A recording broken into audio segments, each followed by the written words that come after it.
Welcome to Bangladesh Feminist Oral History Project, an initiative of Bangladesh Feminist Archives. I am Tanvir Anoy, and thank you so much all for joining this particular episode. So, this project documents the lived histories of feminists whose work has shaped movements for social justice in Bangladesh. Today, we are speaking with Dr. Meghna Guhathakurta, a senior feminist scholar, educator, and human rights advocate. She taught for over 2 decades in the Department of International Relations at the University of Dhaka, introducing critical and feminist perspectives into national discussions on state identity and citizenship. She received her PhD in politics from University of York in 1990. Beyond academia, she served as the Executive Director of Research Initiatives, Bangladesh RIB, where she led participatory action research with indigenous communities in the Chittagong Hill Tracts, Rohingya refugees communities in Cox's Bazar, and marginalized groups in rural Bangladesh. She has also served as a member of the National Human Rights Commission and continues to advise the Chittagong Hill Tracts Commission. Across her career, she has worked at the intersections of feminist research, minority rights and conflict, displacement, and peace building. Her work has emphasized that knowledge must be relational, accountable, and attentive to lived experience. Thank you so much joining with us, and thank you so much, Professor Meghna, for being here. So my first question to you is that when you reflect on the political and social climate you grew up in, what early experiences influenced your understanding of justice, gender, and belonging? Thank you very much for asking for my interview. First of all, I really like the questions, and it gives me great pleasure to talk about it also. And you're asking me about my early experience. I naturally go on to my own childhood memories. I, of course, had both. Both my parents were educationists, so I grew up in a atmosphere which is not really the normal atmosphere of a middle class community or middle class family. It is slightly, you could say, elevated in the sense that both my parents, my mother was a headmistress of a school and my father was a university teacher. And but at the same time, I underwent a lot of traumatic events in my childhood, which colored or shaped me in my later life and my thoughts as well. But both before that, just to go on to say that my father was a noted and expressed himself to be a humanist, a radical humanist, and so we did not practice any kind of religious rituals in our family, although there was no bar in belief, in whatever kind of belief. So I grew up in a very liberal atmosphere where I could believe in anything I really wanted, but I was sort of educated or trained or grilled, you could say, in a very open atmosphere. So as a child, you always have questions. I remember one day I went to my father and I asked him, who am I? And he says, what do you mean? And says, well, my friends, and I had friends from both Hindus and Muslim community. So they said that, well, I know Buludi. Buludi was my neighbor upstairs, and she's a Hindu. And Zarina, my neighbor again, was a Muslim. So what am I? And my father openly said, "You are a human being. You manush, tumi manush." In Bangla, it's manush. And I said, "Well, isn't?" And I countered him, and that is the thing. I was only 4 years old at that time, 4 or 5 years old, and I could counter my father because it was nothing to me. So I said, "But isn't Buludi a human being as well? Isn't Zarina a human being?" And my father said, yes, they are Hindus and human beings. মানুষ, ওরা হিন্দু এবং মানুষ, ওরা মুসলিম, জেরিনা মুসলিম এবং মানুষ, আর তুই শুধু মানুষ. So I went away thinking that I had one qualification less. Anyway, but I could, although the rituals were never, religious rituals were never performed in my household, I still could attend anything I wanted to attend. Like I could go to pujas, I could go to, because for a child it's socialization, and they understood that perfectly, that I needed to socialize, not be different from my friends, but be, share things with them. So I went and celebrated. I used to celebrate Eid. I celebrated Christmas. And so that was the kind of atmosphere I grew up. But in contrast to that family atmosphere, there was the reality of living in East Pakistan, where I was born as a in Dhaka, in the time of East Pakistan, and there was a lot of communalism in the politics at that moment in time. So by politics, the first really traumatic event was not 71 for me. It was 1964, when there was a communal riot between Hindus and Muslims. There were many communal riots after the partition of India and Bangladesh and Pakistan, but in Pakistan, it occurred. Those occurred before my birth. I was born in '56, and I think there was a riot of 1950s, which really almost tore my family apart. But in '64, I witnessed that communal riot. My father was then away. He was doing his PhD in London, King's College, and I was living with my mother. And so I had to witness the fact that my mother's whole village, which is very near Dhaka, Fotullah, had the women and children, 40 women and children had come to our house, and and to take shelter. And the police had said, we can't allow you to, so many women and children, to live in the house. My mother was then living in the quarters of her school, Munisa Rahman Girls School in the old town. So then at that time, there were these the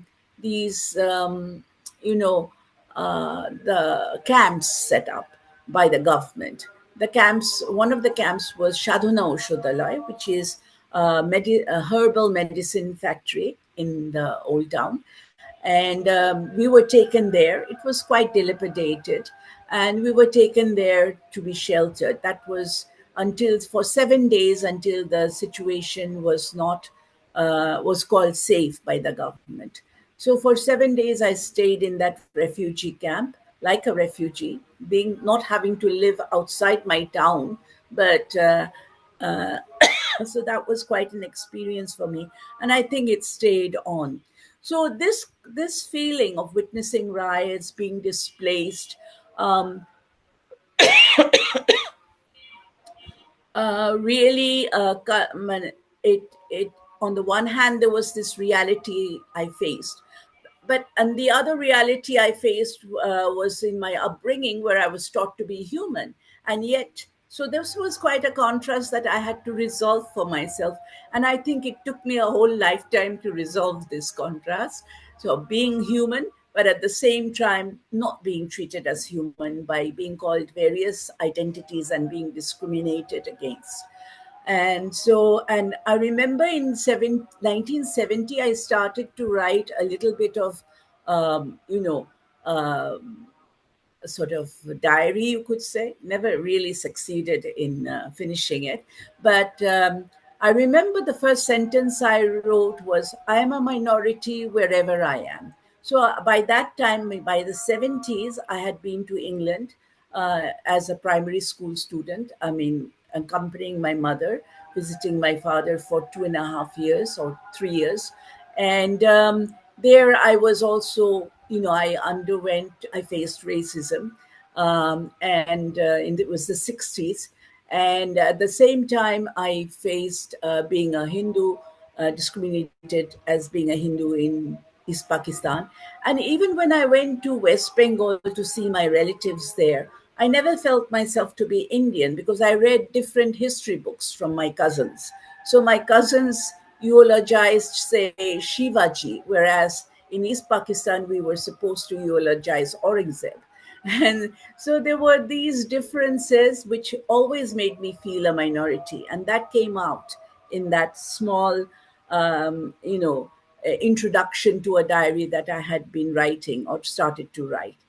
So basically, but on the other hand, although my father trained me up to become a secularist, or not trained me up, he didn't do it. He encouraged me that I should. There is that option for me. I was a secularist, but whenever he said, "What are you?" he used to quiz me sometimes. I used to say that I'm an allist. I'm not a humanist like you. I'm an allist. And he says, "What's an allist?" I said, "I believe in everything."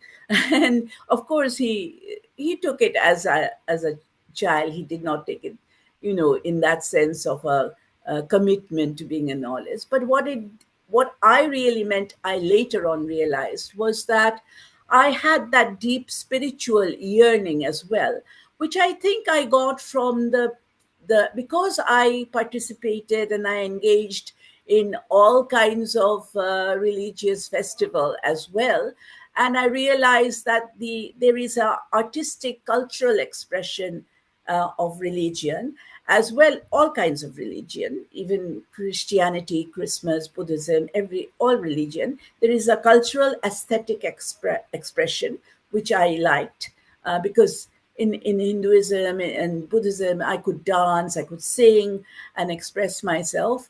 And at the same time, there was a philosophy behind it, which I enjoyed looking into, delving deep into. So, and also there was this emotional attachment because my Mama Bari is maternal uncle's house, which was just outside Dhaka, as I said, Fotullah. And my mama and mummy used to live there, and my mummy was very religious and she performed all the pujas, and I used to love going to my mummy because pujas meant to me collecting flowers for my mummy ma for her to do puja.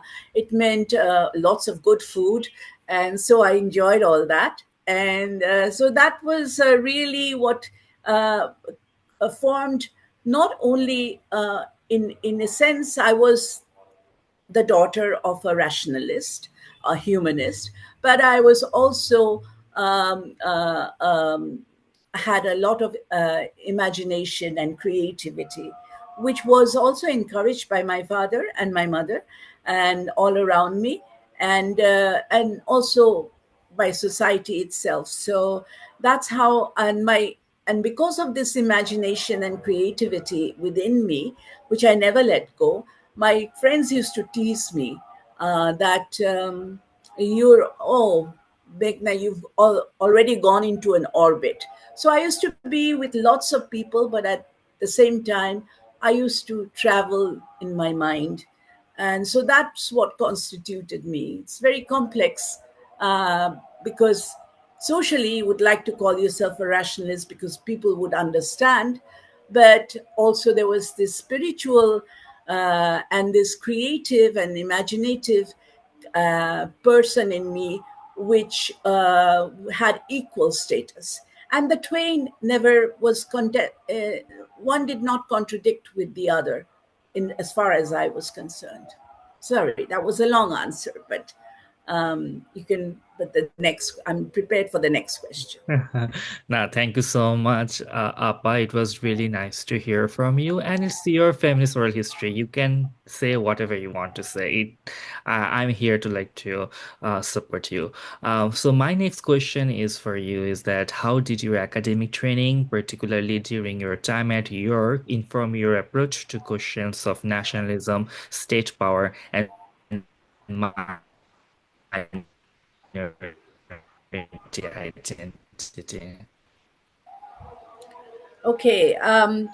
I learned more from, I think during my PhD, I learned more from outside my thesis area. My thesis area was the politics of British aid to Bangladesh, which was very grounded. It was chosen out of practical reasons. By the time I went to do a PhD, I had already I was already a teacher in the university and of Dhaka.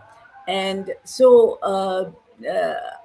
I had some, and during my teaching period, or even before my teaching period, I was a researcher.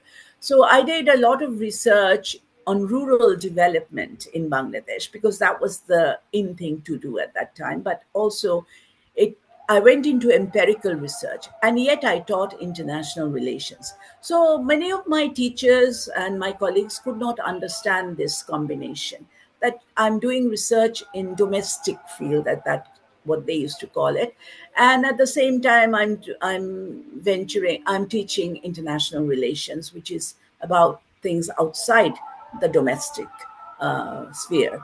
It was drawn tightly at that time. um, However, I continued to do it, and it was therefore I but when I went to do a PhD, I realized, because of my career options, I had to, because I had already chosen a career, an academic career, I in order to get promoted, I have to show that I'm doing something on international relations. So therefore I chose the topic, engaged with the topic politics of British aid to Bangladesh. It was both external as well as internal, because it talked about decision making and policy making apparatus within the state, as well as uh, interaction between states. So I had to choose it because of, I also was interested in it, but not as interested at that time, like mythology and other cultures, learning from other cultures, philosophy. So that really entranced me at that period of time. So even when in New York, the library was opened up to me, and I had the at that time the internet was not that active. In fact, we had to train ourselves in the Microsoft Word did not exist at that time, so we had to learn a particular thing like Whips Plus. I did learn to type in computer, and I typed my own thesis through computers. But it was very early on. I mean, very early stages. So anyway, so I used to sort of wander around the library reading up all kinds of things. And sometimes I thought that my PhD was a side story rather than my real interest was in philosophy and mythologies and all kinds of things that I was opened up to now. So one of the things at that time, while I was in university in New York, was that I was drawn towards, um, you know, um, you know, like I used to be drawn equally towards mythology and science fiction as philosophy. At that time, the intellectual discourse was, the quantum physics was, as a disciplinary knowledge area. It came very. It was the rage of the town at that time, chaos theory, and we used to have these guest lectures, physicists who used to come to our and or have open lectures, which I used to attend quite religiously. And people again wouldn't understand. My friends again wouldn't understand that being a being in politics, studying politics, how can I go and attend lectures on quantum physics? But I did that, and many of my friends were from science background, and so it was really through them that they influenced my intellectual thinking as well, and it also blended very well with what was happening in my own discipline, social sciences was the post-structural, post-structuralism, and feminist aspects of post-structuralism was then gaining ground, just growing. So that also captivated me, and I did not find any, uh, uh, opposition between looking at post-structuralism and also looking at quantum physics. So that was the entry point of my era in New York, where I continued that in my disciplinary endeavor when I came back to Bangladesh. So thank you so much, Apa. So my next question is for you that were there particular thinkers, teachers, or movement spaces that shaped your feminist commitment? Well, I did not have yes, there were teachers. My I had a very difficult phase in my supervise with my supervisors. My first supervisor, Professor Satyamurthy, who was an Indian, did not last very long because at one point I had to change supervisors. I won't go into the details of that, but but the next supervisor I who came, Adrian Leftwich, unfortunately he's no longer with us. He was a very he was not a very philosophical person. Uh, he was a very good teacher, and because being a very good teacher, he left a lot. And in the English system, it's they say that doing a PhD is like the first year your supervisor teaches you, the second year you're all by yourself, you teach yourself, and in the second and the third year you teach your supervisor. It's a very relaxed system, and it's totally bent on doing a thesis, which is really the magnum opus for you of your magnum opus, not even your supervisors. So you have this complete freedom, which I enjoyed thoroughly. But of course, my supervisor was more like a person whom I enjoyed very much talking with him, but he was more like a person who would be reining me into finishing, completing a PhD by 3 years instead of wandering all over the place. But and he was a great friend. But so of course, but I think more of the teaching was the person that he was that taught me a lot more. That I sort of engaged with him in a different way at a personal level, and that was because he was a South African Jew. At that time, South Africa was still in the struggle against apartheid, and it was only towards the end of my PhD that Mandela was freed. So you could see that South Africa had it was a strong contingent of South African students and residents in York at that time. So and even the another teacher who never taught me directly, but he's still alive, and he was Alex Kalinikos, who was a very active member of the Socialist Workers' Party. He still is, and I'm still friends with him in Facebook. He was also South African. He taught South African studies and Mozambique in particular. So Adrian was also he had a very complicated background. Adrian, although he was in with the ANC at that moment in time, he was because of certain situations. He was once taken as state witness. He was arrested because of a bomb that went off in the South African field, and he was arrested, and he was then had to sort of give witness from the point of view of the state, and that made him an enemy towards other ANC fellow compatriots that he had. And so he could not stay in South Africa like that, so he had to take a one-way ticket out of South Africa. And first he went to America, and then he came to England.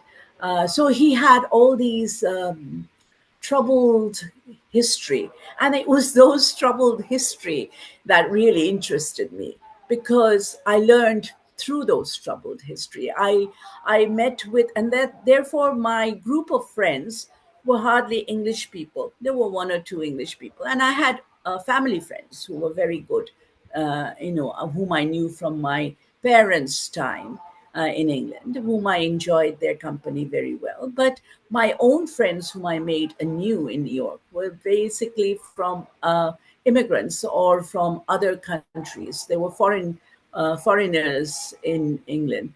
And York itself was a very, I would call it, a provincial kind of a university. It wasn't very cosmopolitan, like in if you would see if, whether you were in London.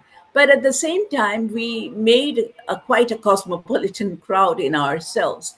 And so that really, the fact that the personal is political, this was entrenched in my mind and my lived experience from that time onwards, that how many of the personalities we face in our daily lives and we engage with and become, they become our best friends, are have these many, so much of it is a very political issue that stems not only from actual politics but also in being political, when you deconstruct the word political. And Adrian used to do that, so I learned that from him, that politics is about producing and distributing resources, whatever kind of resources it is, not only in terms of ideology or in terms of political institutions or parties, but also resources in terms of mind and psychic resources, maybe. So, in that sense, I became quite at home with this kind of understanding of reality, and I think so there was always this uh, two kinds, so that was my, in terms of relationships. But in terms of thinking, or what kind of thought processes actually influenced me, was while I was a student of IR, international relations, I really took a quite strong liking to general systems theory or systems theory. And it became it taught me how to link things at different levels. So there were these levels of analysis. So I can make my mind think at the analytical level, both at the state level as well as at the individual level, as well as at the individuation point of analysis. And that taught me a lot how to engage with different levels and with different kinds of, and to organize and to engage and to make these different levels interact with each other. So I played an introverted way, rather arguing it out with people, and in public discourse, I internalized it. And also there was this. I have in Bangladesh still a strong a coterie of socialist Marxist friends. So the I was quite at home with the political economy kind of a relation, because we may not, my friends and myself may not be sharing the same kind of political goals, or the political or allegiance to same political parties. But I did feel at home with class analysis, because it helped to clarify and ground many of the political events which arose around me. I must say I've been living through quite a lot of the happening era. You could say I still am living, because everything is happening all the time, especially political events and the change. And because I was in IR, I learned to take stock of not only was happening in Bangladesh, but all around the country, in the world, global things. And so I have this. although class analysis became very unfashionable and still is very unfashionable. And nowadays, I think you guys use a term called critical thinking instead of saying class analysis. And so I had no, problems with class analysis. It always gave me an avenue of thinking, and gave me also a post Marxist, post structuralist leaning in my scholarship, which I engaged with even in my feminism. Thank you. Thank you so much, Appa. So let's move to the next part. So during your years teaching at Dhaka University, how did you approach bringing feminist and critical perspectives into a discipline often centered on state narratives? Well, it was difficult. So some of our teachers and I, because I studied in the same university, same department as I taught in. So there was this long, I had teachers who turned into colleagues in later years. So some of these teacher turned colleagues were quite resistant to feminism. They were, of course, at a much more older age group than I and me and my colleagues were. So ours was also a time for a fashionable kind of postmodernist thinking. I say fashionable not as a derision or deriding word, but also as something that I would prefer to call myself more post-structuralist and postmodernist.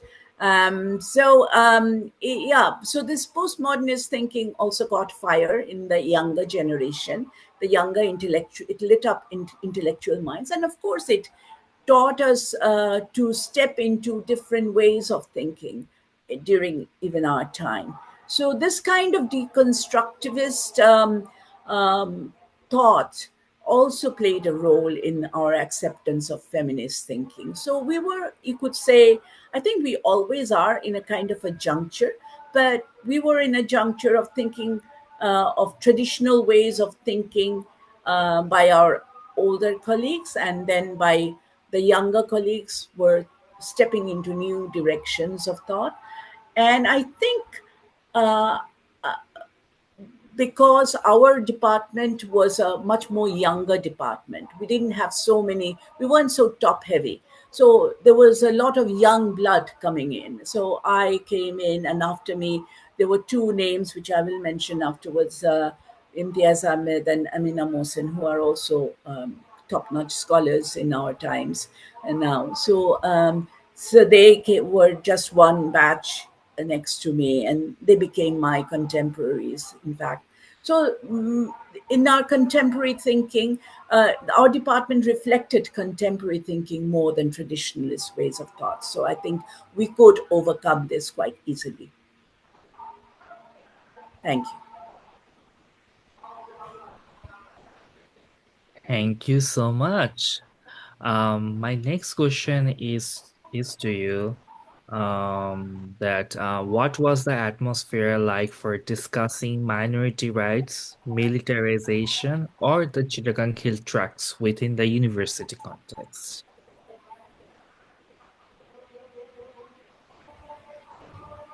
Okay. Trying to find my answer. Yeah. It was CHT was a very difficult issue to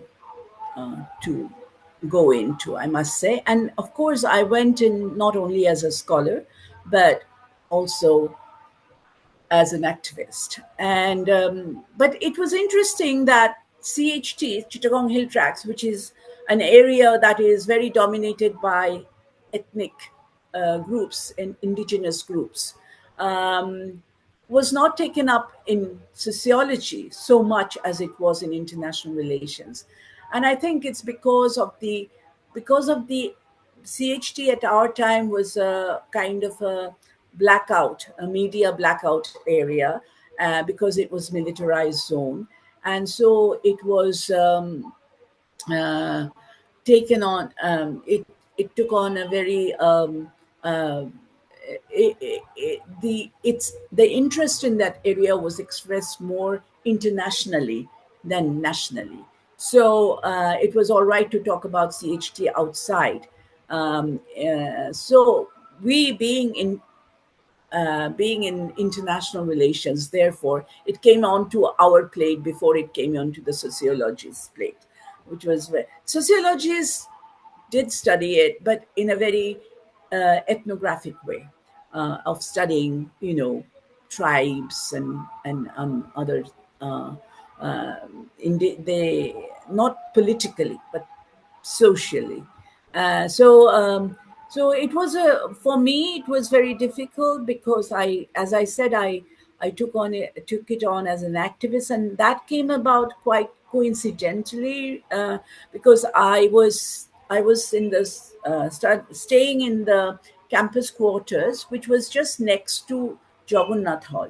And Jagannath Hall was this non-Muslim dormitory where a lot of the Chakma people also stayed. And whenever they used to have, because I started writing about Chakmas, and especially one of my research was actually on women, women's narratives of the hill tracts. You might have read the article that was produced in Women, War and Peace edited by Ritu Menon. And so I did my in-depth research, and when I did in-depth research, I did it with very political women of the hill tracts. They belonged to a party. They had a particular, and they were called even dissidents in the sense that they did not believe totally or had problems with the peace accord or the CHT accord. So they were considered to be anti-peace. The media called them anti-peace. However, uh, going deep down, or rather, it was a very much of a deep dive into their lives, you could say. And it was at a stage where no one was there doing that and looking at it from women's perspective, looking at views of and what the military called insurgency, and what Bengalis at that time called or they themselves called an autonomous movement for autonomy. It was very difficult for me to explain it in ways. And this post-nationalist viewing of CHT was very difficult, but there were some scholars, as I said, Imtiaz Ahmed and Amina Mohsen in our own department who did that. Amina Mohsen's thesis was actually on. So, but they were more post-nationalist, or rather anti-nationalists, you could say, in that sense. They critique of they stemmed their ideas stemmed more from the critique of nationalism than anything else. But mine actually was a feminist intervention. And I think received my engagement with militarization and ethnicity came also from, at that time in South Asia, Sri Lanka was paved the way in scholarship towards looking at ethnicity and militarization, because they were the first one to face it and the first one to write about it. And I engaged a lot with Sri Lankan scholars. I remember we were at that time a member of a very small women's group, feminist organization. We called ourselves feminist also. And we received this letter from Sri Lanka saying that they are writing a newsletter of some kind. I don't know, forgot what they were doing it for, but they wanted us to write on military and militarization and gender and women. And at that time, I had not started doing my work on the CHT. So and the other girl said, "You write about it." And I don't know why. And write anything, a poem or something.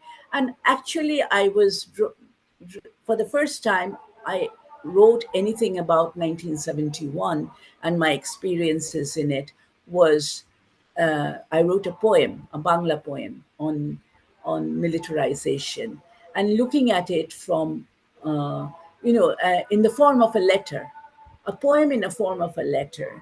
And it was quite an interesting. And when I related, when I look back on it, it was quite a revolutionary thing for me to do, because for the first time I delved deep down into my own history of, okay, I was not that ethnic, but I was not an ethnic person, an indigenous person, but I did face militarization. And when I faced militarization, and that it was um, uh, that phase in me, or that part of me which felt out or gave feelers to the Chittagong Hill Tracts, because it was still a militarized zone. And I could not, and therefore I was forced, not forced, but I pushed myself to go into it much deeper than I would have.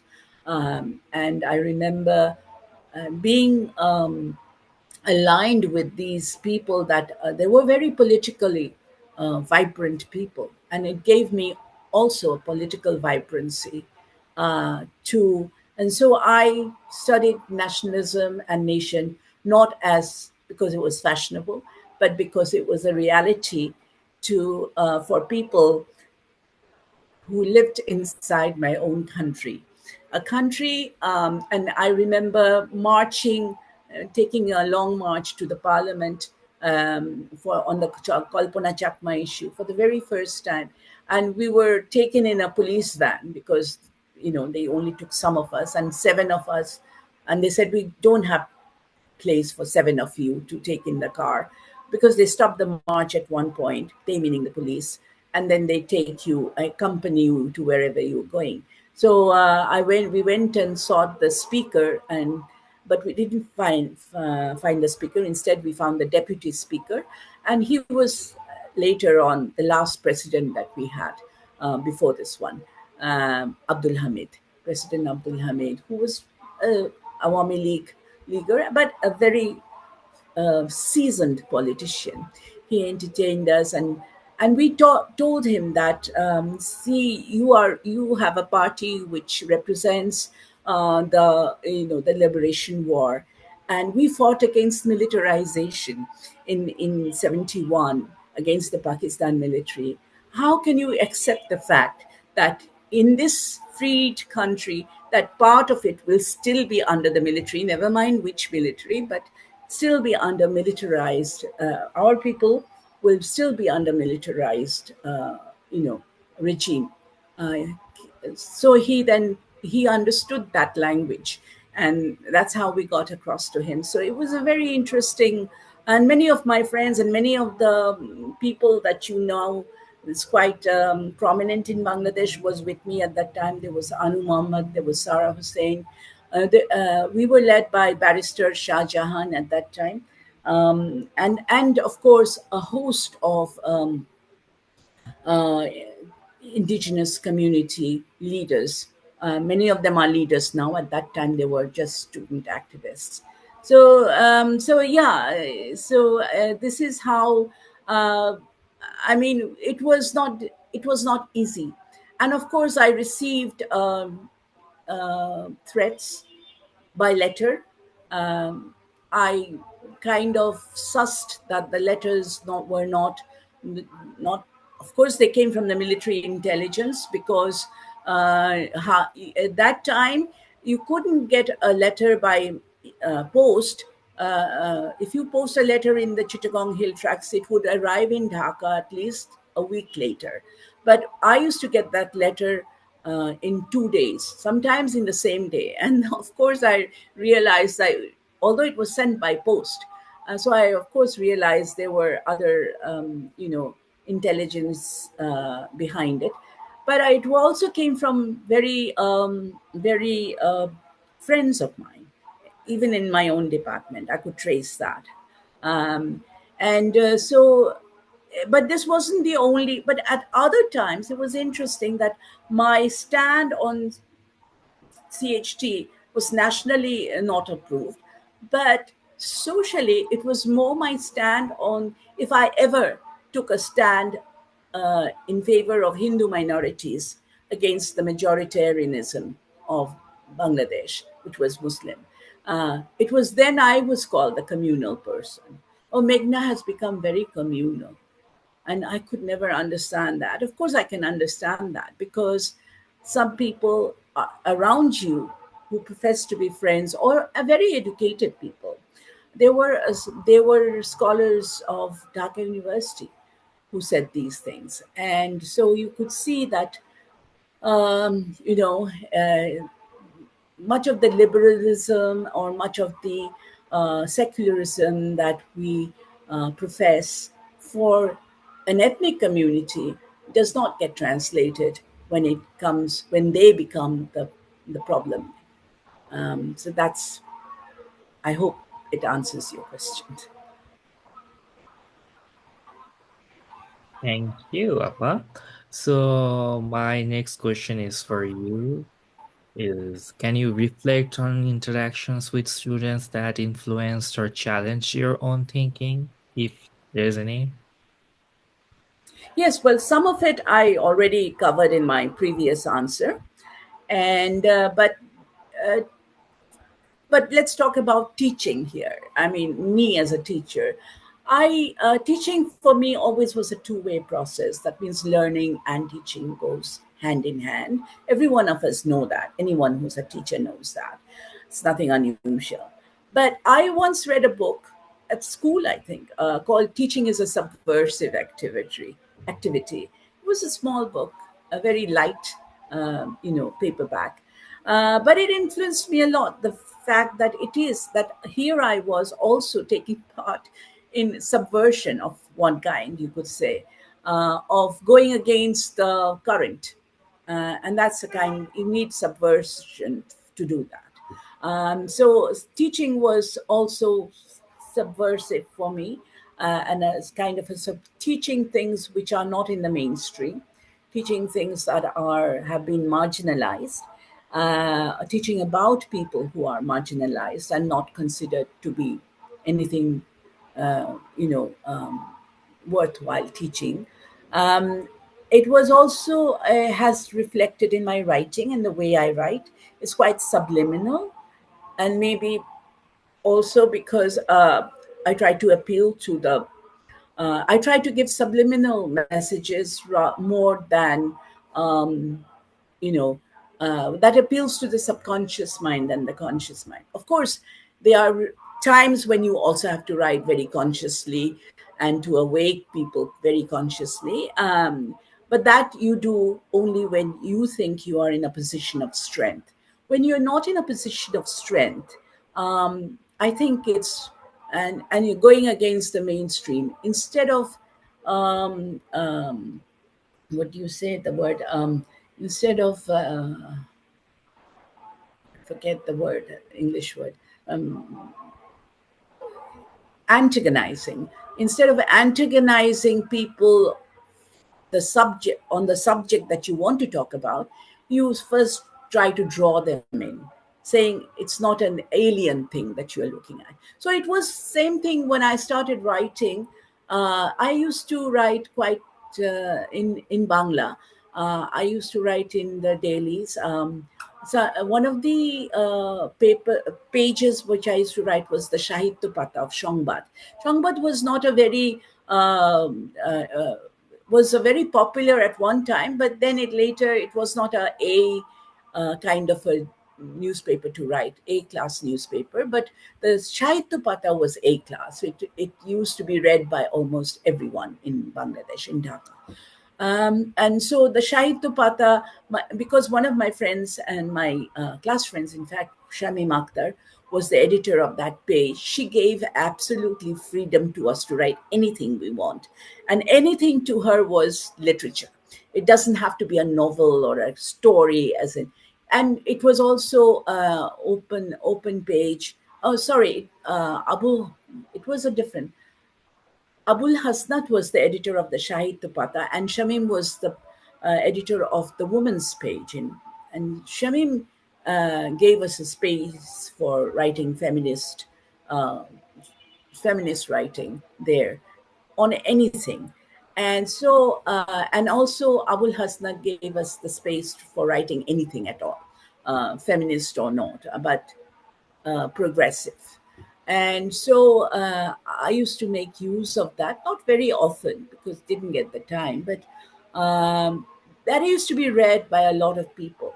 And I think the whole that one of the I, and there was another John Oconto, where another journalist also used to. It was a popular magazine kind of a page where I used to write. So I once, what I'm trying to tell you can be told in a story, which is I once wrote about. I wanted to write more and more about the hill tracts, but not in a traditional way, talking about the tribes in the hill tracts and a very scholarly way. I wanted to do it much more, in a much more free way, where I can talk about its poetry, its culture, its songs, because I also delved into that. Um, and I once I translated Kobita Chakma's, the first poem to be translated into. Actually, she wrote it in Bangla, or maybe she wrote it in Chakma as well, and then translated into Bangla. And so I wrote about that poem. I first translated it into English, and then I also wrote about her poems. And in one of these, I forgot which one, in one of these pages, and I remember a banker who lived above me in my quarters. He came down the stairs and says, "Hey, I read your I read your writing in that page." And I said it was on the hill tracks, on the Chakmas. I was quite, yes, yes, isn't it rather, it was actually on rape. I remember coming back, rape as a war crime.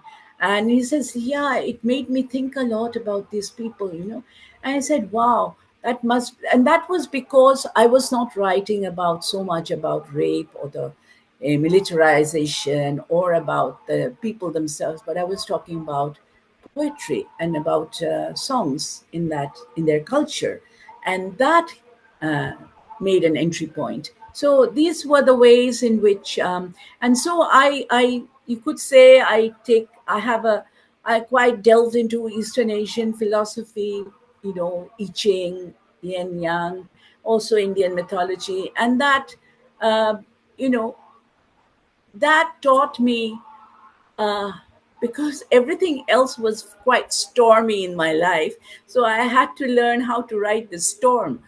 And sometimes you knew how to ride the storm is um, you have to learn it, and you learn it in different ways. And these philosophies helped me to work out a way in how to ride the storm. Thank you. Thank you so much. Um, My next question is for you. Like, let's move to the next part. And thank you so much for your insightful answers. I'm really, really enjoying listening to your history, and it's so much to learn from that history. So thank you so much for sharing with us.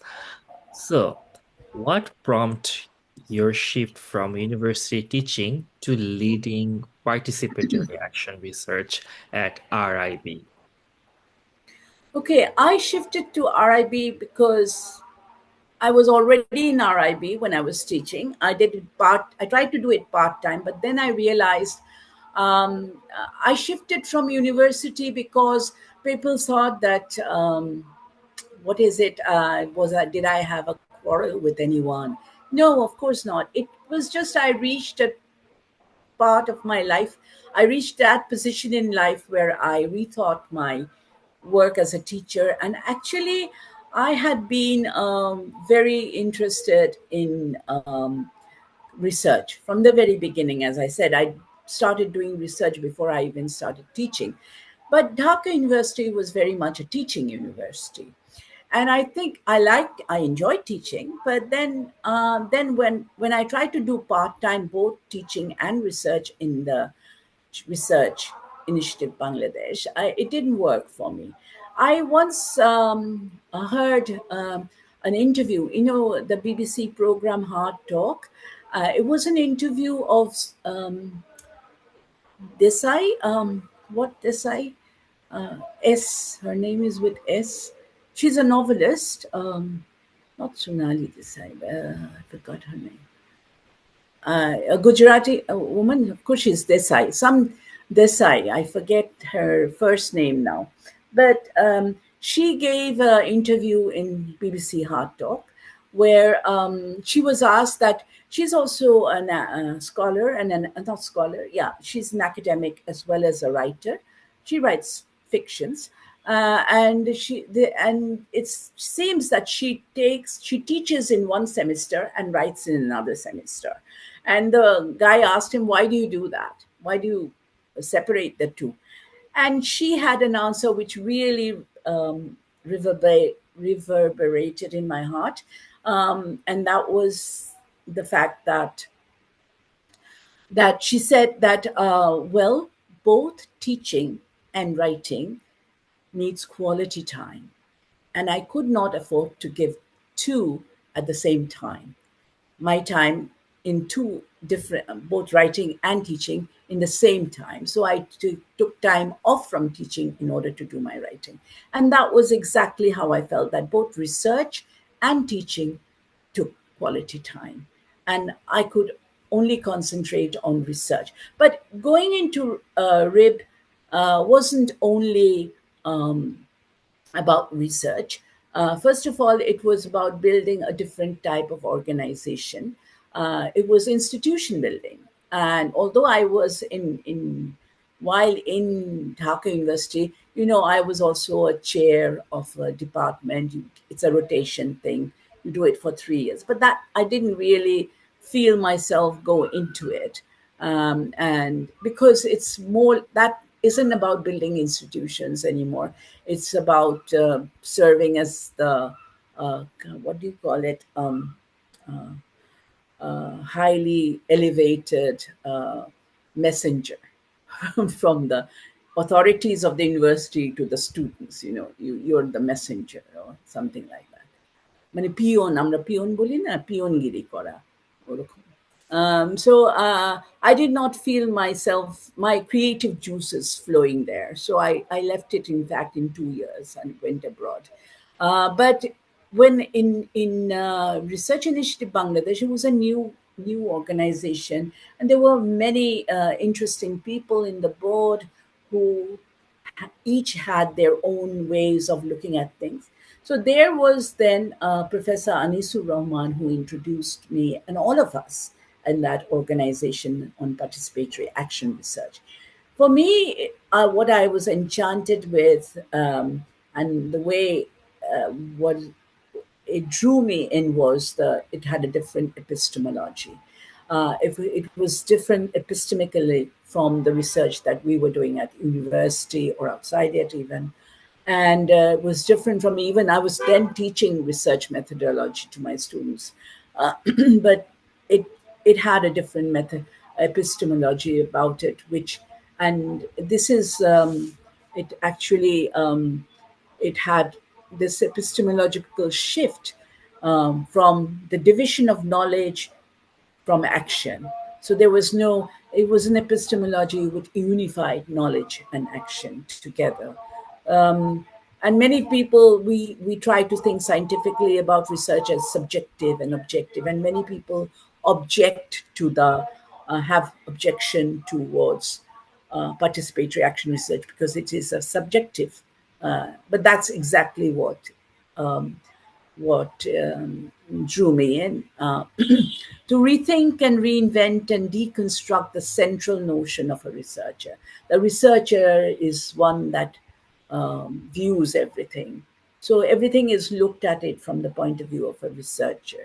Whereas, and that researcher is an outsider to the reality that he or she observes, that gazes at her subjects. But it led me to a place where participants and respondents' gaze actually transforms the researcher's gaze, as transforms thinking how you think about your own self, and how how one thinks of each other, in fact. So how researchers think of um, the the respondents, or what he Anisu Rahman taught us all so many things, never to call everything in a person target. Like we have project areas which have target areas. So what a kind of target? Never call anyone target. And that is the first interventionist thing that participatory action research dismantles. No one is a target. Um, and they are, in fact, experiences that are different from yours. And no one is poor, especially in areas where most of our research is about poverty. Uh, you can say poverty or the poverty situation, but he never allowed us to call people poor. What right have you to call a blind person or disabled? He may be more enabled than you are. A blind person can hear twice as much as you. So how can you call a blind person disabled? He taught us these epistemological shifts that really was like a revolution to us. And and the other revolution was I did not have students to teach it to, maybe. Of course, we learned from each other. So nowadays, if students did come, and many of my old students came to learn from they learned not from me, but they learned from the uh, people that we went to, the villagers. First of all, they would wonder, there was one, for example, the definition of research. The definition of research has become so what shall I say, scientific, so what is that another word that I keep forgetting, uh, sanctified, you could say, sterile. I would say sterile, and because it's about subject object, these kind of divisions. It has lost passion. And yet, when you go to the people, the villagers, they brought back the passion in research. How? I'll give you two examples. So, we used to have these residential workshops where we used to get students from all kinds of universities. Anyone who wanted a free 3 day residential workshop meant nowadays people don't even go to picnics anymore. They went to these uh, workshops overnight, and from day one they weren't taught PAR. They were just thrown. They were given some kind of reading materials, and then there was discussion about those reading materials, and they were basically literally thrown into the field. And we said, choose your field. We gave them two or three options, and they were like laboratories, where people were undergoing research, and learn from them and ask them any question you want. And they went saying, what will we learn from villagers? What will we learn from farmers? And there they were learning from them. So they were asked to say what they learned afterwards. So one of the students said, who was an anthropologist from Jahangirnagar University, who said, I couldn't believe it that I learned the definition of research in such a simple way from this woman. That none of my teacher said that research was so simple, and it was that it was she who challenged the village. So, and they call themselves Gonogobeshok, mass researchers or people researchers. We use the term people researchers. So Gonogobeshok, Ami to Gobeshok, and the people and she challenged her that what kind of, so define gobeshona, what is research. So she said, গবেষণা তো একটা জিনিস ভাঙ্গা ভাঙ্গা বলা, ভাঙ্গা ভাঙ্গা দেখা, তো splitting it into parts and looking at it. So that's research for me. So okay, fine, I never thought it was so simple, she said that. Then another girl said that Another gentleman, NGO person, defined research as so gobeshona. The word, we have বাংলায় তো আছে যে সমাস আছে, সমাস আছে আর আছে, ওই যে একটা ওয়ার্ডকে ভেঙে ভেঙে যেটা বলে, সেটা গো সন্ধি যোগ বিচ্ছেদ, এসো না। সন্ধি হ্যাঁ, বিচ্ছেদ, সন্ধি বিচ্ছেদ। সন্ধি সন্ধি বিচ্ছেদ। তো সন্ধি বিচ্ছেদ নিজেই সন্ধি, নিজের ব্যাকরণ জানে না, বলতেছে গবেষণা মানে গো যোগ এসো না। হ্যাঁ, এসো না means desire, and go is guru, cow, so it's desire for a cow. I said, what? How can you define researchers explain? And he says, হ্যাঁ, আমরা যখন গরু হারায়া যায় আমাদের, আমরা হন্য হন্য হয়ে খুঁজি, গরু খুঁজি। তো দ্যাট ওইটা আমরা সেমনি গবেষণায় যখন করি তখন এরকম করে খুঁজি, মানে গরু খোঁজার মতন খুঁজি একটা তথ্য বা সত্য। তো and that really and he says yes, so research is not, he's redefining research not only in his own terms, not in the terms of some scientists or some scholars outside, but in his own terms, what he sees in the field as a passion. But he's also putting back the passion that when you've lost your cow, you really are fearful that you've lost your livelihood, maybe. And so you go with a passion searching for that cow. And that passion was put back in knowledge. And so that knowledge is just as respectable and needs to be respected as the knowledge we have, which we gain when we pass our masters or we do a PhD, institutional knowledge. And that is what everywhere in every field, even in farming, uh, when we took people from who passed their masters from agricultural universities, when we took them to farmers and say learn from them, and they used to go very skeptical, what will we learn from them? And yet it is their the farmers which taught them that you can't plant that thing in our land because our soil doesn't have this thing, it won't be. So they taught these agricultural scientists lots more than they would have reckoned. Okay, next question then. Thank you so much, Apa. Thank you so much.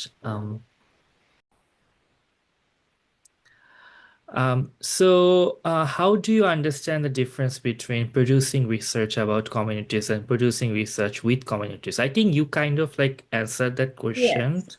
So we can also go ahead to the next question as well, right? That what have you learned from indigenous and displaced communities about memory, resilience, collective strategies of survival that formal research frameworks often overlook?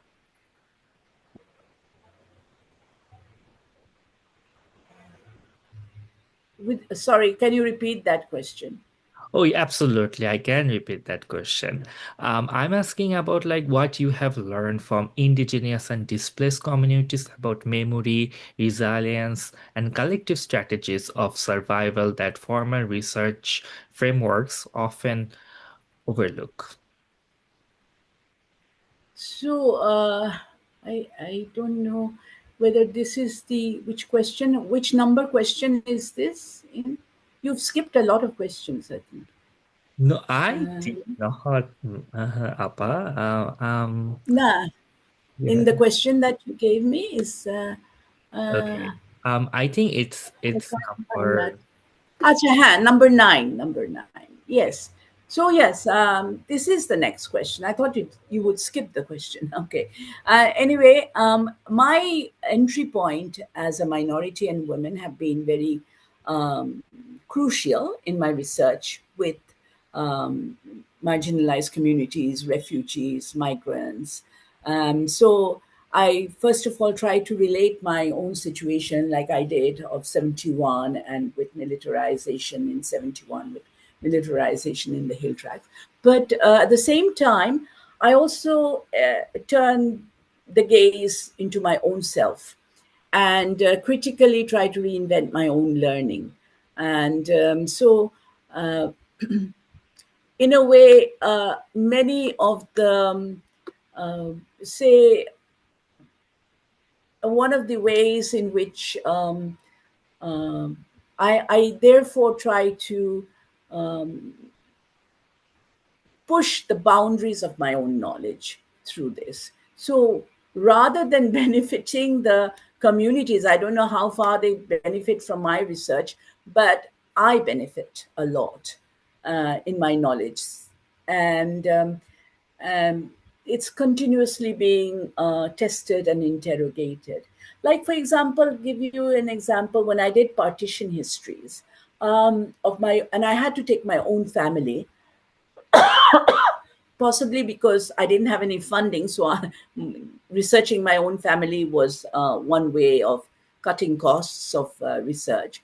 Um, when I used to, I learned from my own family here as you see, in Bangladesh, we are a part of a family that has stayed behind where everyone else has migrated to India. So my father is looked upon as a hero, as a martyr of 71, and he's eulogized by the fact that he did not leave the country despite being endangered. And so that is kind of it valorizes my family position. But when I went to India to start the other part of my study, my other part of my family, my uncle, they always blamed my father for not coming to India, because my father, if my father had gone, because he was the eldest and he was the more prepared to look after the family, and so and he also was a well-known scholar by that time. So he would have gotten a job without well, the highest level of institution in India. So they used to say that if he had come, the status of our family would have been better. That you would have gotten a better job here. You could have looked after us. And so, in a way, I had never seen that part of the reality. So, partition, looking at it from either this part or that part, is not enough. I got to know that partition or any other political event must be looked as a whole and from different perspectives. So, this is what, looking at that part of my family, which does not get talked about so easily as ours do in this country. It, they are just Indians. They are just another citizens of a country where there are millions of people like that. So this is something that really hit me and actually changed a lot of my perspective. Um, so this is one of the ways in which I pushed my own boundaries. Thank you, Appa. Should I go to the next question? Yes, although there are many, many examples like this from CHT and Rohingyas and others, still there's no end to it. I have to write a book on that for Oh that. yeah, absolutely. And would love to, would love to like to read that work. Okay. Appa, so how do you understand the historical and the political processes that shape the category of minority in Bangladesh? Well, I think I've written about it, so I won't go into details. Roughly, my own definition, and when I mean definition, I don't mean a scholarly definition. I mean a definition in my own lived reality. So for me, of course, there were the religious narratives of the partition, which helped to shape the minority. So it was a religious minority, right? But later, when I delved more into language and ethnicity, and especially of Chittagong Hill Tracts, there was an ethnic dimension which I engaged with more. And finally, my work with minorities within minorities, which is Dalits, in lately with participatory action research, they have it has changed my ideas of minority, and the dimension have grown even stronger. That it is caste based. It is like, for example, racism. It is a kind of racism. So one looked at minorities in Bangladesh. We never it was very interesting that it was with working with Dalits in at RIB that I found out that Bangladesh celebrated 25th March as the Genocide Dibosh Day, 26th March as the Independence Day, but we never celebrated 23rd March, which was the day of racism. And but the Dalits in our community did, because they are the ones who faced racism, and because uh, discrimination of casteism, discrimination against castes, lower castes, are or even discriminating them into higher and lower caste is a form of racism.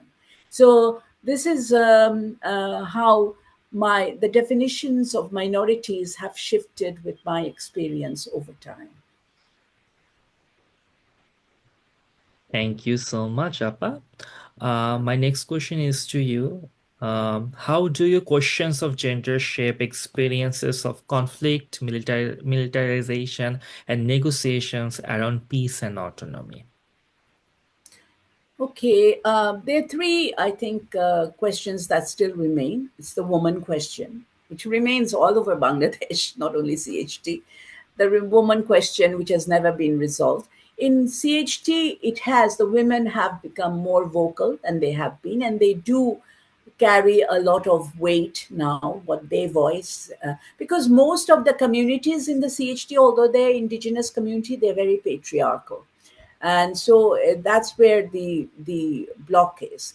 The only matrilineal kind of family that indigenous community we have are the Garos or the in Madhupur, but in hill tracts they're mostly patrilineal as well as patriarchal. But their women have who have, at least in terms of mobility, they have more mobility than the ones in the plainland. They have, that has remained an issue, as well as the settler issue. The settler is, who are the settlers? Of course, the state of Bangladesh has forbidden, even it's legally forbidden to call anyone a settler, because they think of citizenship. So this thing about, but the settler is a term that is used, has been traditionally used by the indigenous communities in the hill tracts to look at people who have been uh, forcefully migrated into by the state into the hill tracts, not those who came of their own accord. So these are the issues that still remain. The discourse has not been resolved at all, or even debates about them have not been resolved. Secondly, to consider CHT as an autonomous region as versus unitary state. So the Bangladesh is a unitary state, and the struggle for autonomy in CHT has been redefined by the people themselves. They said that we did not mean autonomy as like the autonomy or like Choi Dafa or something, or we had in our own as our own legacy. But so there's always this fear that autonomy will lead to independence, and so autonomous region has been looked at as as a separatist formula. Whereas not, I think the debate still remains, and not enough deep dive has been, there is prevention of this deep dive, going into a deep dive mode on the autonomy issue, because it is feared by law enforcing agencies and by the state. And so this debate really, but Chittagong Hill Tracts has been called an autonomous region even from the British period, and we still have the manual, the 1900 manual, which calls it autonomous. Although there has been trying, and it is because of this fear of separatism, that people and the state, Bangladesh state, has taken this stance of calling it, have trying to bring in, what do you say, cases in High Court have been filed against this 1900 manual, anything that gives even an inch of autonomy to, but autonomous has to be looked at it within a democratic frame and not a unitary frame. It can unitary states like Sri Lanka has also perceived of autonomy of Tamils, although there is a debate there as well. But they have at least gone on further than the has a rich academic scholarship around it. We have not had an academic scholarship around it, and that's what. And that unless you have an academic scholarship around it, you can't think institutionally, uh, and are and revert back to institutions which are imposed and are statist and are state centric. So that is one another issue that has not been resolved. And I think the understanding of nationality, what is nationality, and can we have a nationality? Is Bengali a nationality or is Bangladesh a nationality? Has and what is citizenship? These also have a lot of debate to thrash out. There's a lot of thrashing out needs to be done here as well. Thank you. Thank you, Abba. My next question is to you. Having worked in both community-based research spaces and state institutions like the National Human Rights Commission, what have you observed about the possibilities and limits of institutional change? Yeah, stemming from the NHRC, the National Human Rights Commission, I think it featured certain limits, limits of politicization. It was a institution which was politicized in many ways. So there was the prospects of they were not um, it was selected. Even I was a selected person, and there were many others, chairmen who were part of the bureaucracy. And in fact, I remember that NHRC, instead of becoming a human rights commission, it became a soft landing for the government, okay, on human rights issues. And that was exactly how it was expressed by the chairman, one of my chairmen, in private, of course. But I thought, oh wow, soft landing for the government. That's an interesting way of defining the Human Rights Commission. If it's a soft landing for the government, it's a soft landing for bureaucracy, and it is the bureaucratic aspect that has been foregrounded rather than the community aspect.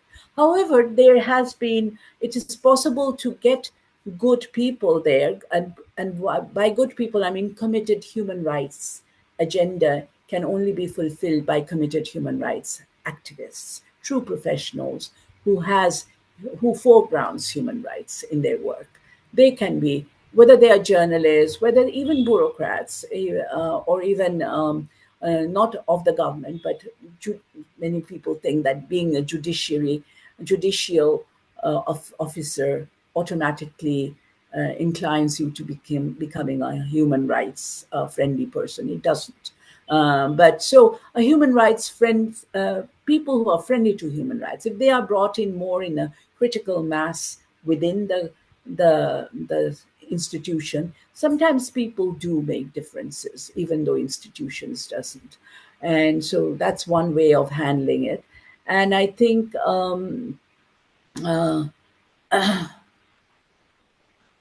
there were also spaces, I think, where we were, even with all our limitations, we were able to link community with institutions.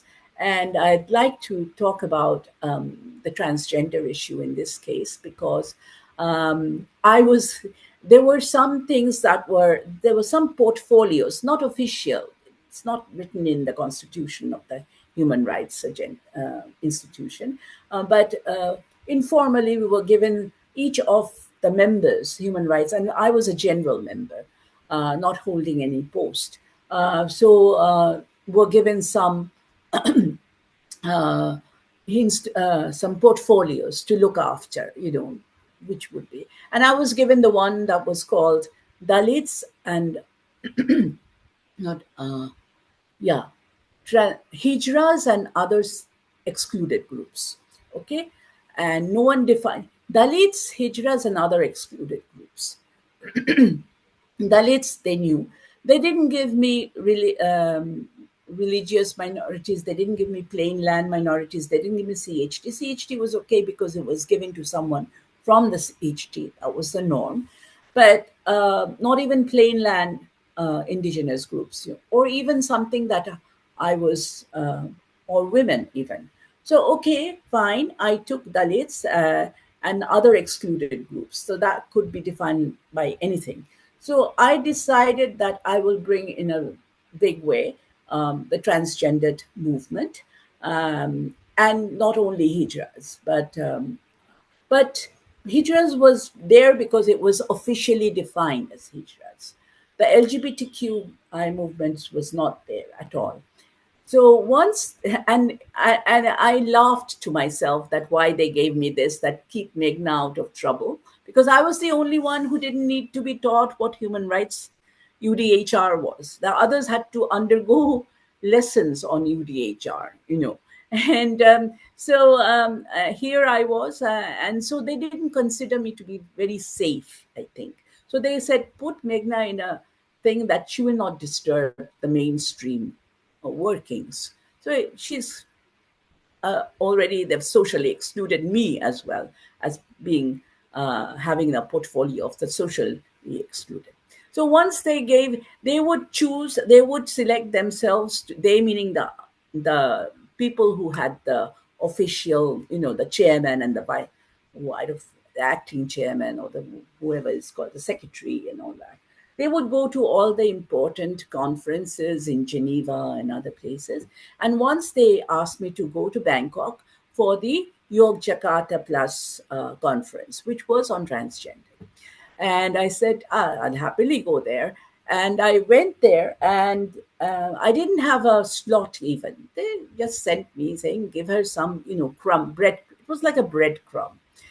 So I went there and I decided that I'll do something about it. They asking me to go to Yogyakarta Plus, and so I will actually not only I will try to find a place where I can represent some of these socially excluded people, and that was um, the transsexual groups, the LGBTQI group, who was at that moment in time, was underground because Julhas Mannan was killed just a year ago. And in fact, we went to that conference on the first day of commemorating his death anniversary. And so I called, and through Sarah Hussein, I know that she had connections with them. So I said, can they at least come to me, see me in my office? So I told them, a group of them came, they're very intelligent people.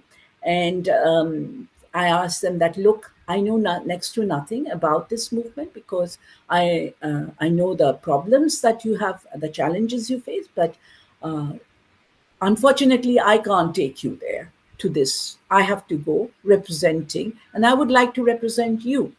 If you have anything to say, please tell me, and I will try to raise that in that conference. And they said that, well, thank you. I would like to talk among ourselves. And then they decided that they would like to write a statement, which, if possible, I could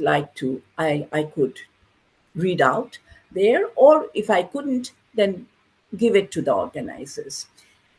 Because the UN Special Rapporteur on SOGI was also there. So they wrote a beautiful statement, and so touching. Every time I started reading it, I cried. And I said, how can I read it out?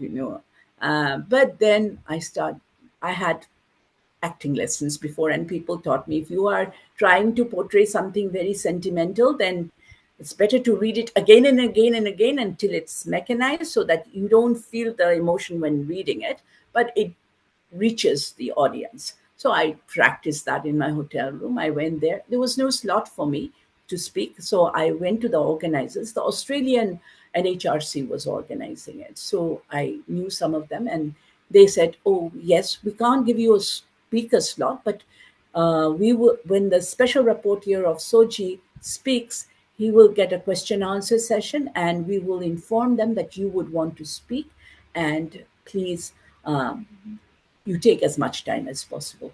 So that's how I presented that. And it was it was a roar of a success, I would say, because it touched everyone's heart. And it's not because I read it, but because the feeling that was put there, and also the fact that it was Julhas Mannan was, by the way, my the student in my own department. He was a student of IR, and so I felt really it was a tribute to him that it was possible for me to speak like that. And believe me, everyone thought that Bangladesh was a forerunner in defending transgenders' rights or transsexual rights, and LGBTQI rights, where it was nothing of that sort in public. So then they started getting invitations from all over the world for speaking. And those, then when they realized that this was a big thing, and it also, they also realized that was also a lot of money coming in, and then the anyway, I was happy. Then they took it, as the chair, at least they took it in his own, under his own, what do you say, um, elbows, or under his own arms, and it became an issue. It became a forefront issue in the. Although it was, the government did put pressure on us, so not to call it LGBTQ or anything, or transgender right. They called it Hijra rights, but it, through that, we could actually link up with the community in many more ways than one. And I was happy because of that. So whenever I remember being waken up at 5 o'clock in the morning, um, by Amnesty International, a guy I knew in Amnesty International, saying there are 13 LGBTQ young people being arrested because of indecent exposure or something like that. And then, but many of them are underaged. So could you do something about it? So I instantly, it was 5 o'clock in the morning, at 5:30, I called my chairman, and he did. I have to hand him that he did pick up his phone at 5:30 a.m. to answer my call. And I told him this, and we got to work, at least liaising with lawyers, and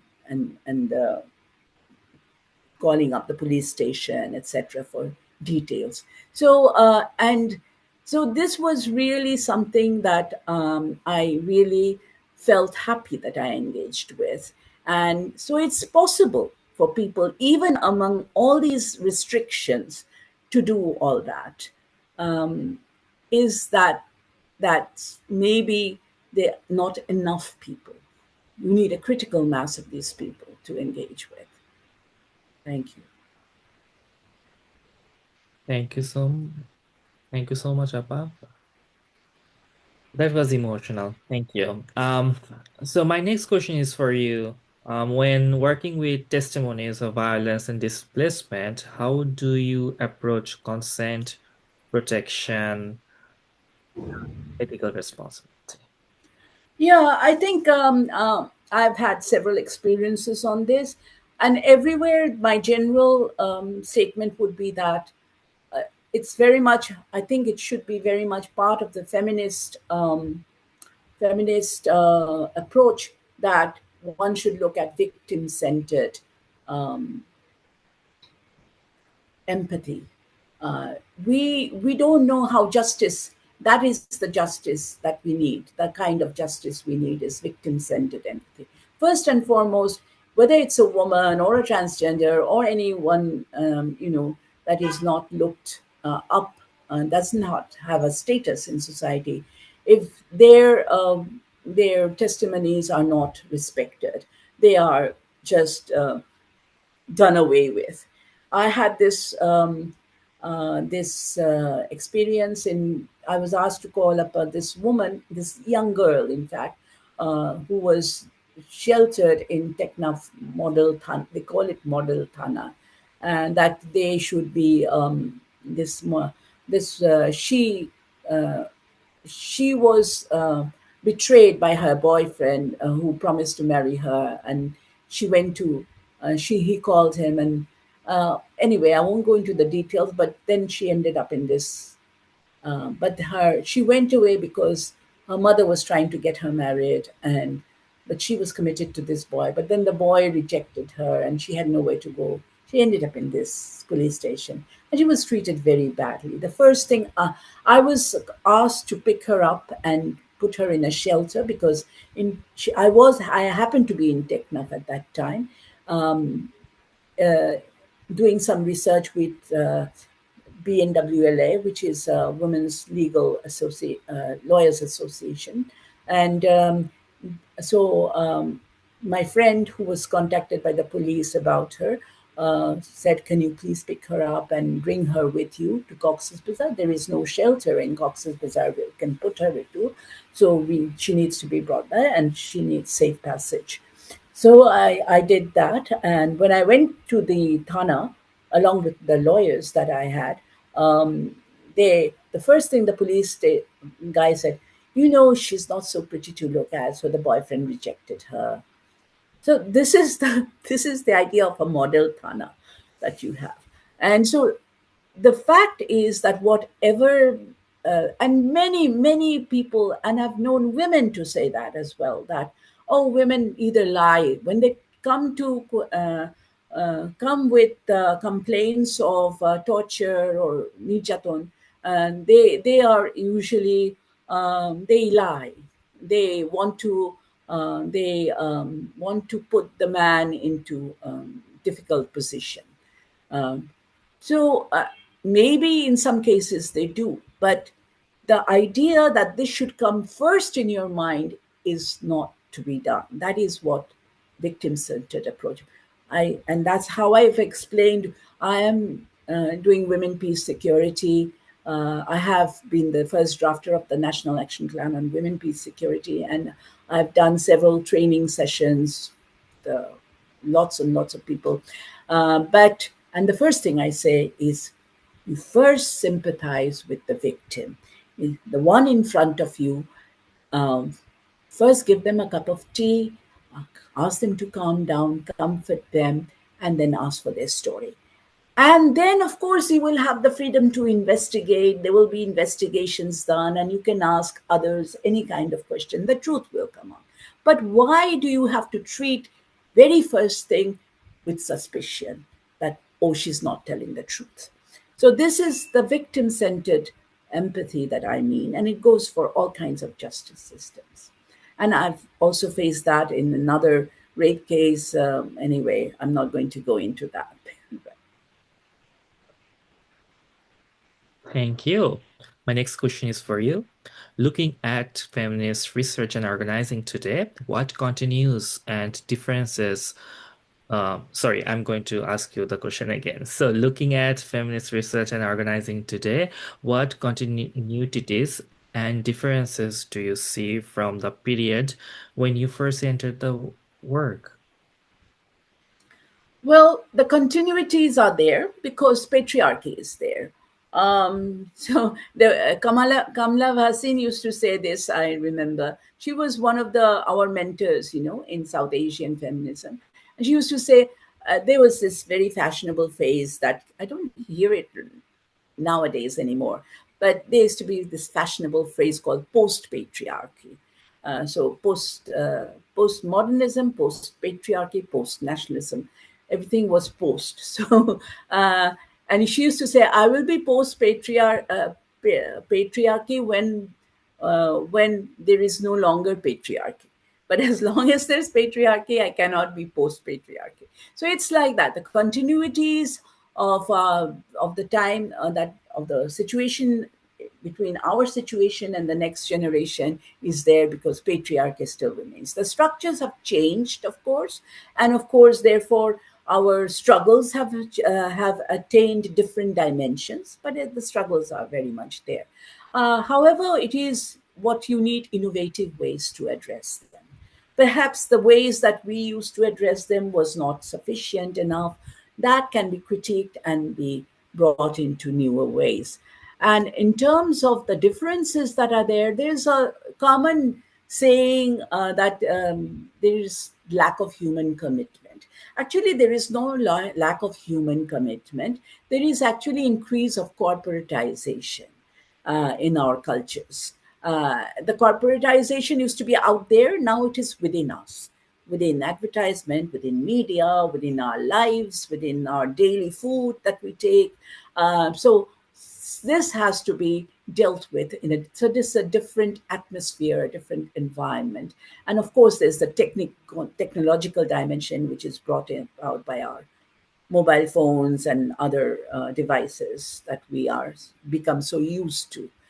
We've become used to the fridge, but they didn't used to interfere so much in our lives as as the mobile phones, because it's more interactive, I guess.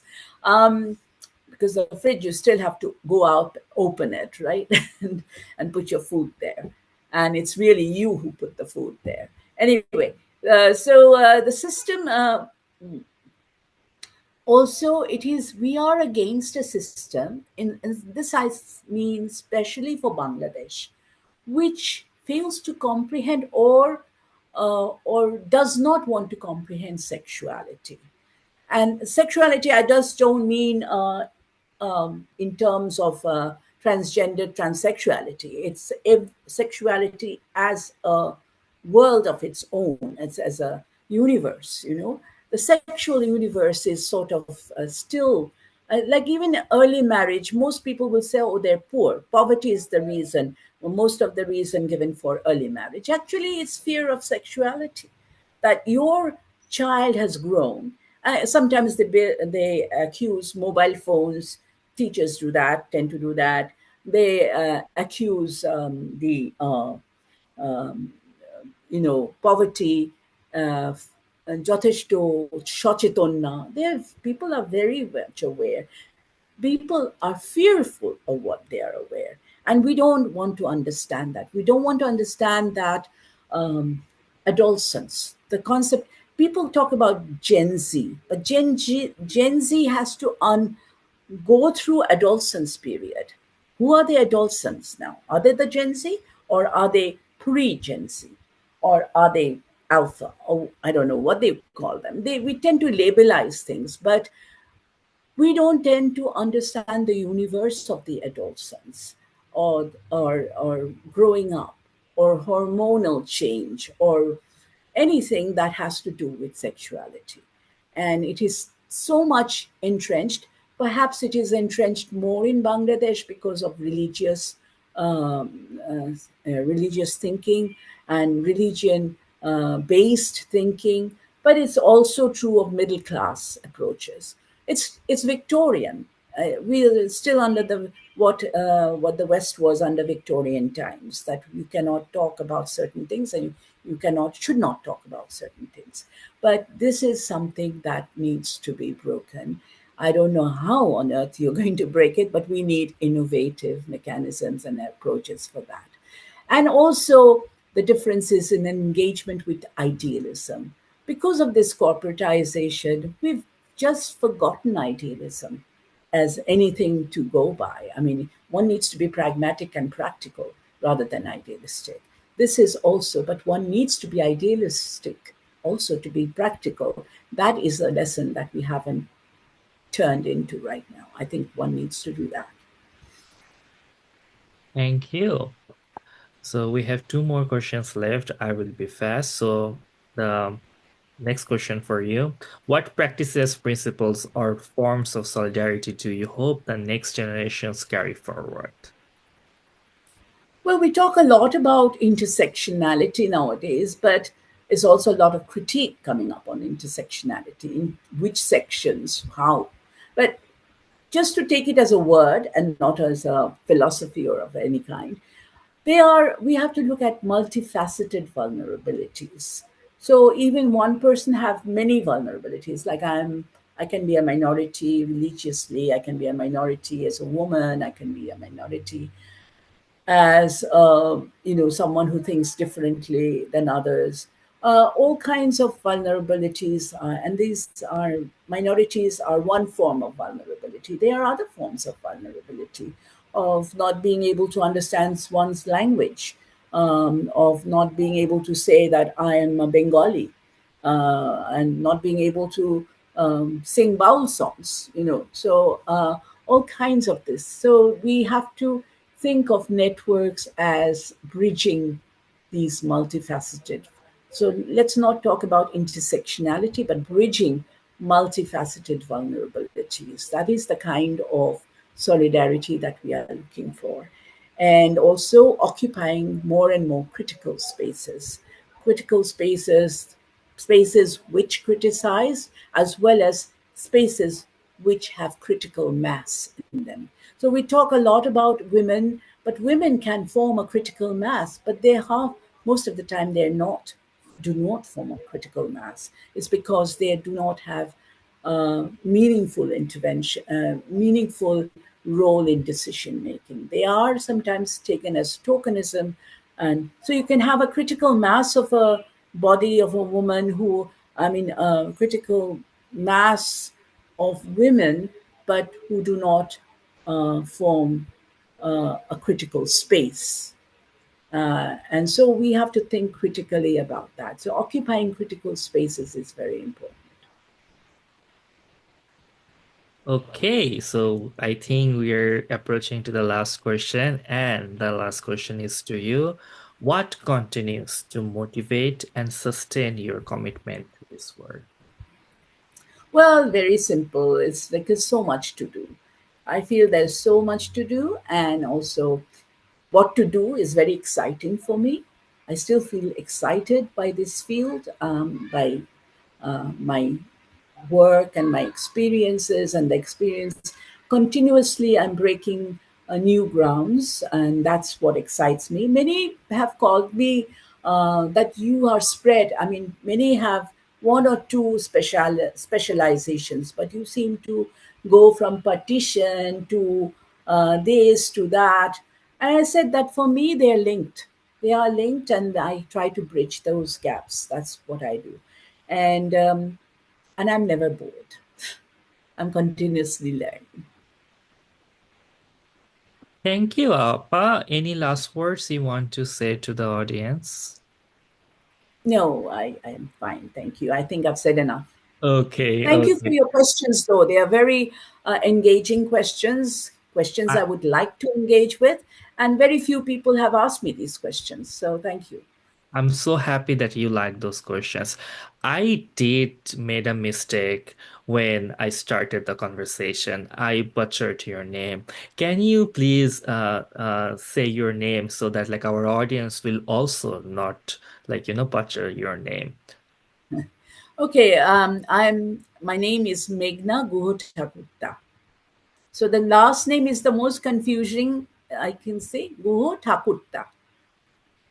Thank you so much, Appa, and I really hope like in future people will not make mistakes, including myself. I will not make mistakes. So, Meghna Appa, thank you so much for sharing your reflection and experiences. Your contributions to feminist research, minority rights advocacy, and participatory knowledge production have shaped how many of us understand the relationship between research, community, and accountability. To everyone who joined us, thank you so much for being here. Please subscribe to the Bangladesh Feminist Archives on YouTube and follow Bangladesh Feminist World History Project there for future conversation. And thank you so much, Appa, again for this conversation. Thank you.